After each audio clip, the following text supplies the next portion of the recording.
I actually pulled a release of a song because I just didn't like how the bass sounded, and I reworked it, and gladly the label took it back. But I want to share with you guys this experience because it should never happen to the Evil fam, okay? I want you guys to always sound good with your bass lines, to have them defined. And if they're going to sound blobby, then it's on purpose. So my mistake was that I was utilizing this damn mini V from Arturia, which is a great synth. Let me show you guys how the bass sounded before. So this is how it sounded before. Embrace yourselves. I'll play it over here. This is how the bass sounded. For me, it's bad. And here's why. So anytime that I have to make a bass, right? I'm working on a project with an artist. I always look at the MIDI. How often is that bass hitting? So for instance, this bass is the fastest it's going to be hitting is 16ths, which occur here, right? 16ths and occur here.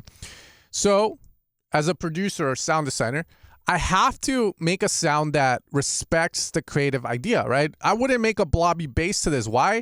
Because you're not really going to hear these hits here, and the artist or you might decide, hey, I want this to be more energetic. So when you have a blobby bass, it might be fine for certain styles of tech house. It's not wrong, but context is always important, right? Context, right? I can show you how to make punchy and full bass lines that sound dope, but if you put it in the wrong environment, in the wrong song, it can sound like crap. So sustain out when a MIDI note is held. So if I play something, the volume as that MIDI note is held, determined by this.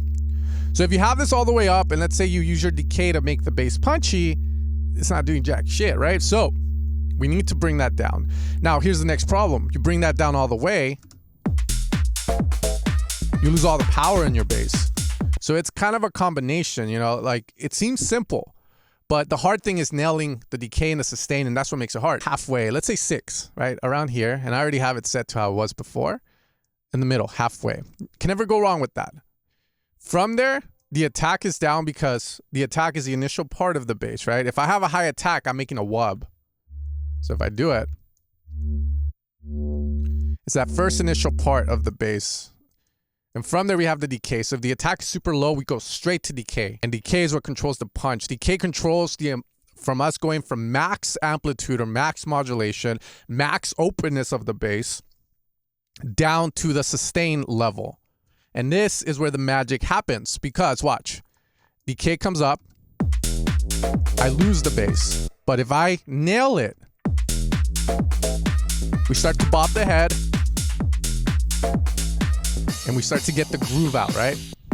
And that's the part, and that's the most important part. That's the hard part. And we kind of get it around here. You do want to compress the bass. For this one, I use this thing called the Distressor, which is a plugin I bought from UAD.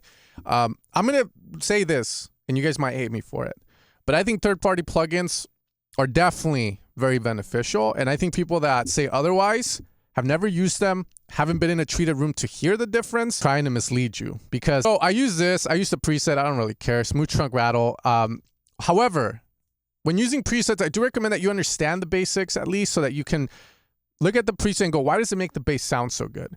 So of course, the attack of the bass here, the attack of the compressor on the bass allows the bass to get punchier.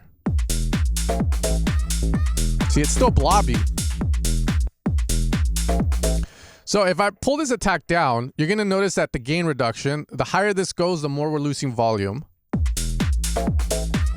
Right? So that means that this isn't allowing the bass to pass through before it clamps down on it. So we increase the attack to get that punch out. And then everything after the initial of the bass gets reduced in volume, and that creates the perception of punch. From there, we have the release, which we want it to be fast.